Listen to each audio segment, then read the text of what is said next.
I think that the reality is that inflation has indeed come off the peak of 10.6% in October 2022. Clearly, it was never going to be a monotonic decline, and as a result, we shouldn't really be expecting an entirely linear progression here in terms of the response from the policymakers. We have seen a lot of consensus building for this rate cut, and that is therefore what we're expecting as well. We are expecting for there to be 3 cuts this year, followed by 3 more cuts in 2025 to reach a deposit rate of 2.5%. And that is consistent with seeing a path of disinflation that carries on from here. You're absolutely right. It did cause a little bit of a reaction to see the inflation rates come in slightly higher than expected. But I think we have to remember where we've come from. You know, we've come from 10.6%, and we're now at 2.6% or 2.9%. And so we are sticking to our prediction of the cut today and for further cuts to come. Right. I want to take a global perspective here now, because obviously, you know, we are hearing from the ECB today, but we have to put that into context against what the Fed is doing, against what other central banks are doing. And markets are concerned about this potential rate differential that we're going to see between the ECB and the Fed, how big that gap might get. How much of a concern is this, and could essentially be a risk here that the ECB will have to pause this rate cutting cycle if indeed it starts importing a lot of inflation into the bloc?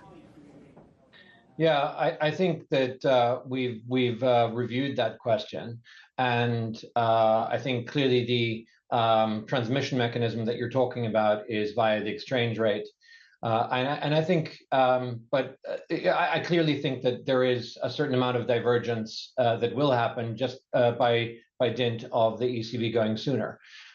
You might want to sort of also add that Canada did cut its rates last night by 25 basis points and is also looking at a divergence dynamic.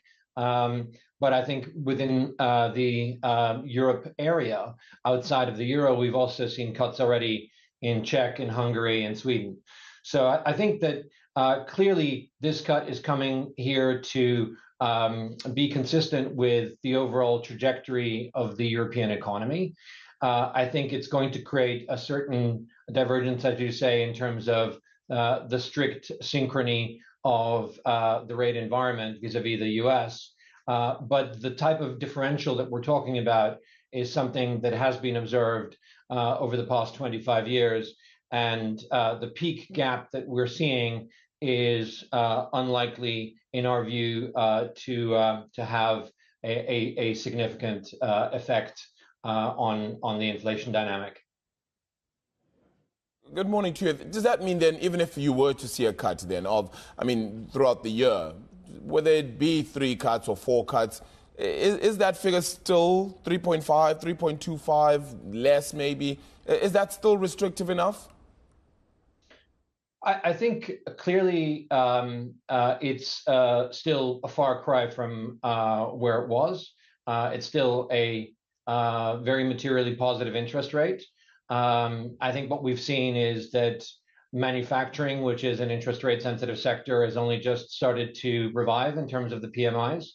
I think that clearly the restriction that we're seeing is also showing up in very stagnant loan demand. And so as a result, we think that the stimulus is coming at the right time.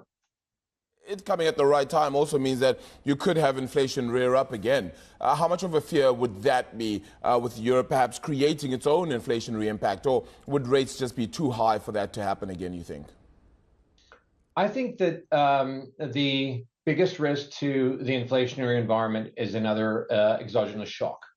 And clearly, sort of what we saw triggering the last wave of inflation was the conflict in the Ukraine, the impact that had to energy supply, That was clearly something that was not controlled from within the European economy. And I think that's probably more where I would be looking to be watchful as opposed to anything endogenous that I'm seeing today.